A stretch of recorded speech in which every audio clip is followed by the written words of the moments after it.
But ultimately, I was nice for the sole reason of not just to be nice to my wife, but to get something, whether it be love, whether it be sex, whether it be for us to make it.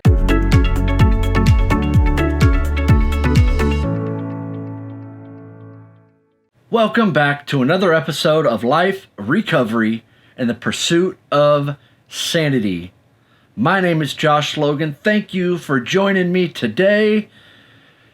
If this is your first time, thank you for taking the time to watch this video. Go ahead and hit that like button, subscribe, and share this video. Today's topic is about relationships and what the most important thing in a relationship is. Is it trust? Is it love? I personally believe, in my experience, that it is communication. Communication is the one thing that goes before anything else. Before there's infidelity, before there is mistrust, before there's lying, trying to hide things. It's communication. And so I'll tell a story. When my wife and I and my family, we moved from Burlington, Iowa, down to Springfield, Missouri, for me to work with Hy-Vee. And I thought things were going really well, even though I knew things were going. It's a weird scenario, but we moved down here, and I started drinking almost immediately, smoking cigarettes again. I started smoking that K2 and crap. And my wife and I, we didn't really talk. It was a lot more superficial. And looking back on it, I wish I would have saw the signs, but I was too involved in my own self. And that's kind of another thing too. You get self-absorbed and self-righteous, and you lose the ability to communicate what's really going on with you. And that was the thing that broke down between my wife and I for 2 years. We just weren't communicating, and I'm just as guilty of it too. I wasn't communicating. She wasn't communicating. She kind of was in subtle ways, but it wasn't enough for me to change or to really see what was going on. And then ultimately, I just kept going deeper and deeper into my addiction, and ended up having an affair. And so we go through all that. I get clean, and I thought once I got clean, once I got the crap out of my life, that things were just going to magically get better. They were just going to just turn around. She was going to see, hey, this is the Josh I always knew, and she's going to fall back in love with me. And that's not what happened. As a matter of fact, we sucked at communicating. We both did. I sucked at communicating. I did a lot of subtle type, trying to blame her, trying to get her to see just how amazing I was.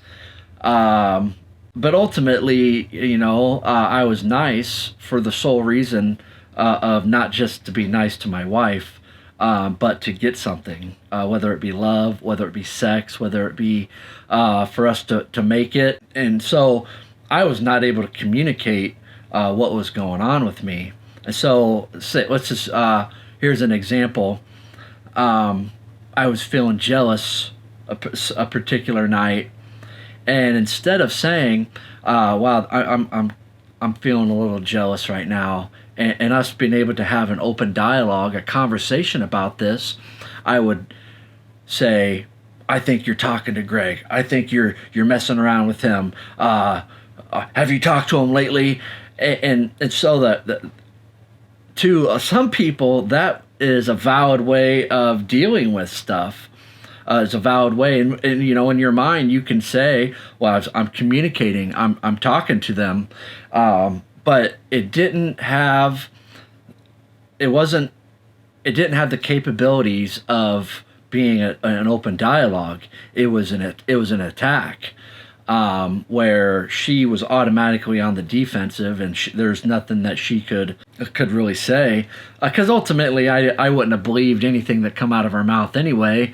I was feeling jealous, and you know, all the crap that you convince yourself is going on. And so ultimately, it just kept pushing her away. And this is after I got clean. This is after I put down the drugs, put down the alcohol. I was still crazy headed, you know. And little did I know that this is kind of how I was before. So it wasn't like this something new. I just got rid of the drugs and alcohol, and I'm still a big old butthole.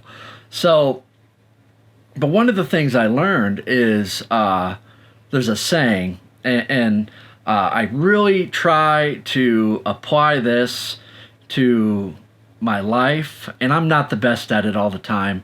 I screw up a lot, and I have to apologize a lot, but I make my amends. But the saying goes, say what you mean what you say, and never say it mean. You know, and you really stop to think about just the power behind that phrase. Say what you mean. That means just be point blank. Don't beat around the bush. Don't hem-haw around trying to dig for information. Say what you mean. And so, if you want sex, dude, guy, husband, don't do the dishes or clean or do something else so that you think that your wife will appreciate it and then she'll want to be in bed with you that night. Flat out say, baby, I want to make love. You're saying what you mean. If you're irritated with something, just say it. If you're feeling jealous about something, and this is what I do now. If I start to feel jealous, you know, sometimes, you know, I'm not as quick to catch it. And so Stephanie would be like, "What's going on with you?" And so then I'm like, "Yeah, okay, well, I had a dream about you and Greg, or I just got to thinking of it, and I'm just feeling a little jealous right now. I'm feeling a little insecure." And what that does is it just opens it opens it up for conversation. Now, having said that, if I was in an abusive relationship, if you're in an abusive relationship, obviously that's not going to open up a good dialogue. That's going to put yourself out there to actually, you know, you're going to put yourself out there to be emotionally pounded on. But in our case, that's what I can do, and we can have a conversation about it. And the funny thing is that what it does, it doesn't put her on the defensive, but then she knows I'm being vulnerable with her. I'm communicating what is going on with me, and we can work through that. So say what you mean what you say. This is a big one here. Don't say mean things, or mean what you say. So don't call your wife a name. Don't say something mean. Don't call anybody names. You want to mean what you say, and so if you say something, it needs to be what is coming from your heart. And also too, don't lie. You know, if somebody asks you what's going on with you, for you to be like, nothing. And this is in a relationship. This is not something I would recommend at work, where you don't want to be talking to people at work about the stuff that's going on in your life. But, you know, say if your spouse asks you what's going on, don't say nothing. I'm fine. Because that's not meaning what you say. That is lying. And that is bad. That is the beginning of bad things that are going to happen, because ultimately that stuff comes out. You just keep shoving it all down there. You think that it's going to go away. You're going to be able to work through it, and then it all comes out in a rage. It all comes out when really you least expect it, where they least expect it. And now it's not just the one thing that pissed you off. Now it's the 20 things or the 30 things. And God forbid any more than that, where you just can't hold it. So everything that you've been holding on to all comes out all at once. And that is not good, because all that does is damage relationships. And that's not communication, because communication is two ways. You doing all the talking, not communication. Them doing all the talking, not communication. And so then the last one is never say it mean. And you can say the right thing and be a douche. You can say what you mean, and you can be just a complete meaner about it and hurt the other person's feelings, and that's not good. Never say it mean.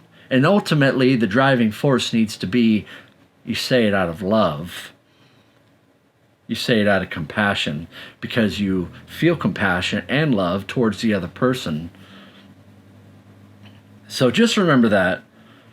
Say what you mean what you say, and never say it mean. Communication is vital to the success of relationships, the success of your marriage, of your partnership. It is vital, and it is one of the hardest things to learn how to do successfully. It is very difficult. It's not easy, and I would recommend that if you struggle in this area, seek professional help to help you through this stuff, because trying to go at it alone is not the way to do it. You won't figure it out. You won't magically change until you start dealing with it. And the best way to do that is with somebody that's had experience, a professional, a pastor. And when I say professional, I mean a counselor or psychologist, somebody that can help you through. Because your spouse, your loved one, they're not the ones that are going to help you through, because they're the ones that you've been hurting. And so you learn to do it over time with help. I really appreciate you watching this. Thank you so much for being a part of this journey, being a part of what I am trying to do. And I really appreciate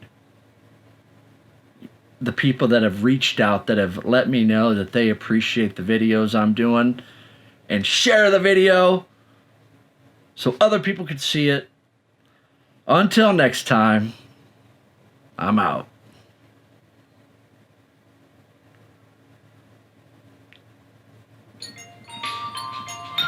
She always calls. Always. Thank God she didn't ruin this video.